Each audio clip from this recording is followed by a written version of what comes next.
Woo. Peace and love, beautiful people. How y'all living? Hope all is well. I'm currently in Belize, but welcome to what I think I'm gonna call Still in Motion. It's gonna be my vlog about my mind and body wellness vlog. About my meditations, about my running, my lifting, my movements, my flow. Still in motion, because I think it's no matter if we are no matter if we're moving or not moving, we're still in motion, but also how I can be still and in motion. I think I'm going to talk about that. Another thing, I'm going to talk about that. That's one of the things I'm definitely consciously changing, is the think and try, and it's just, I'm going to do this, period. And that's a hard concept for us to really grasp a lot of times, because we've been conditioned so poorly to think this and think this and think this. Like, I think I want to do this, and I'm going to try to do that, I'm going to try to do this. And it's something I'm still overcoming. Definitely still overcoming, but I am overcoming it. It is something I'm consciously making an effort to, like, yes, I'm going to do this. Even obstacles, like, I'm going to overcome the obstacle. The obstacle will not be just ruling over my life. And the obstacles come in so many forms. Whether it's movement, whether it's like I'm trying to do this new movement, I'm trying to learn this new type of movement, or it's just life things, like accomplishing certain goals, being that type of person that does the things. Like, if I want to be a writer, I'm currently writing a book. I want to be a writer. What does being a writer mean for me? Like, is it okay, I write every day, or is it like, okay, for this week I sit down and I write a whole lot, and then later in the week, or for 3 weeks I don't write? What is it for me? Is it reading more books to become a better writer? Is it listening to books to become a better writer? What is it for me? But also just like finding that thing. So on some levels, it's just this podcast, this vlog is just a level of me want to talk, want to vent about life, about things. And I don't know about venting, more sharing.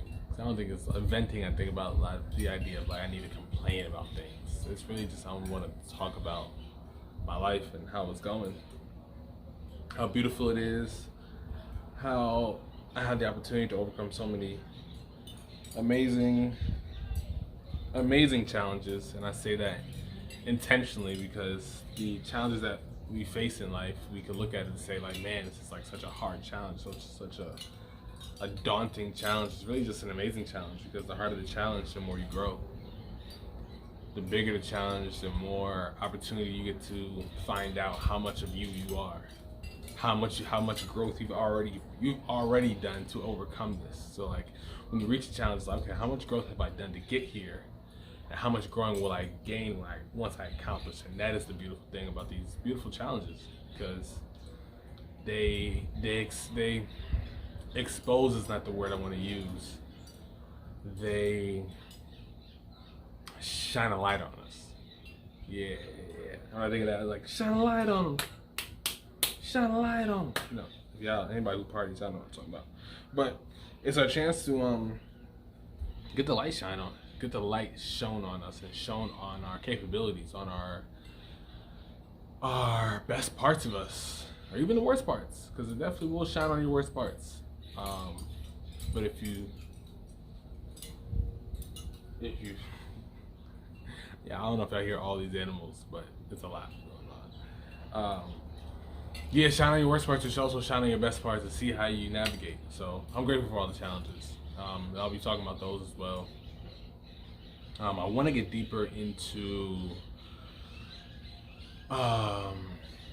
the movements that I'm doing, movements that I'm learning, and just really just the simple biomechanics of our body, like how we move, why we move. Those are important. I think, for the most part, to a simple degree, why we move, right? Why we move. The reason why we move for love and for food. Basic essentials of why we move. for love and for food. We move for food for one. I think about when you're born, right? When you're born, when you see a baby, you may not remember when you're born.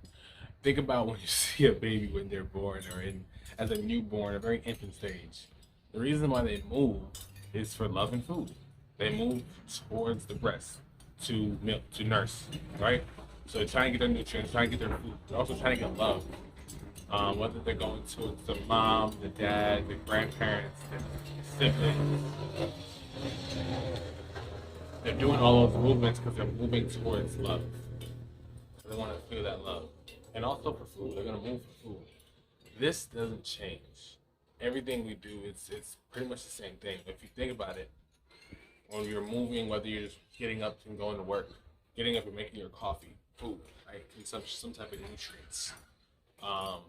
You get up and go to work. You're going to work because to get money to then provide for yourself so you can eat for food, whether it's for yourself or for your family. Either way, you're doing it for food. Love, and we will do a lot of things for love. We will climb mountains. We will go down valleys. We will cross rivers. We will do all the things for love, and we do a lot of movement for love, just to access it. But then, even while we're in love, we do a lot of movements that we maybe wouldn't do. You know, for my men, I hope y'all rub your feet for love, because that's what you should be doing for your partner. Women, I hope you rub your feet for love, because that's what you should be doing for your partner. If they like their feet being rubbed, whatever it is for them, whether it's the back rub, foot rub, scalp massage, whatever it is, like, we do these movements for love. And then the more you love, the more you move. My concept. And to also think about, like, before we go to a restaurant, sit down and have food served to us, and have the food come to us, or even sit down and press and order on DoorDash and have the food maybe come to you.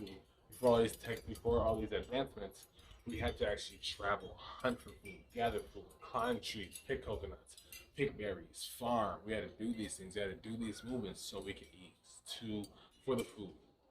So that's why we move. So if we pull back to why we move. Think about your movements in your life. Think about how much you're moving or not moving. And what are the two reasons for food and love? Are you doing more in love? Are you doing more for love? Are you doing more for food? Are you making the food move, or are you moving? That could be a quick switch to living a healthier life. Are you moving towards the food, or the food coming to you? Simple concept, simple thing that could really flip it. You can start walking to the restaurant, to your favorite restaurant. Maybe you realize there's a restaurant in close walking distance and you walk there. It's like half a mile down the street and you walk there, go eat. Maybe it's a quarter mile. Maybe it's a mile. I don't know. Maybe you just park a little further in the parking lot. Maybe you say, you know what, I'm not going to DoorDash anymore. I'm going to go get it. Whatever the case may be. Do something. Maybe it's like, I'm going to get my food. I'm going to walk upstairs to eat upstairs on the balcony because I get to move a little more. Or maybe you just go to the farmer's market and walk around and then pick out your fruit that way. Maybe you don't have the opportunity to. You don't live in a tropical island where you can climb a tree and go pick your coconuts and go fishing. You just go to the farmer's market and you walk around. You go get your food to make your food. Simple thing. Also, the second part of that, love. What are we doing for love? How are we moving for love? How are we become so lazy, y'all. So lazy. Even in this, I'm sitting down. Why am I sitting down? Like, I could be standing up talking to y'all. Right? Boom. Raise it up a little higher. I could be sitting here talking to y'all and give you the same spiel I need to hear. Let me raise this up a little bit. Give y'all the same information y'all want to hear, need to hear, but I could be moving. I could pick this up and move with it. So y'all could still have it, but I could move more. I could increase more movement into my life. Simply, because I love this. I actually love informing people about movement. It's one of my favorite things to do. There we go. There we go. And I'm working on ignoring the things that are deemed bad. Oh, the background wasn't set up right, or this, all the things that are not quite right. Rule it out, ignoring it. So, in simple, I'll get into the more things in further episodes or further situations. But for this one, why we move, food and love. If you think of something else, in the comments, why do you move? You know what I mean? Like survival, that's obvious. That kind of goes to food and love as well. You need those things to survive. But I mean, yeah, survival or other things. The two main things that are consistent, are food and love. So I would move. All right. So here I am. I want to introduce myself. I'm Jordan. Yeah. I am Jordan, and we are still in motion.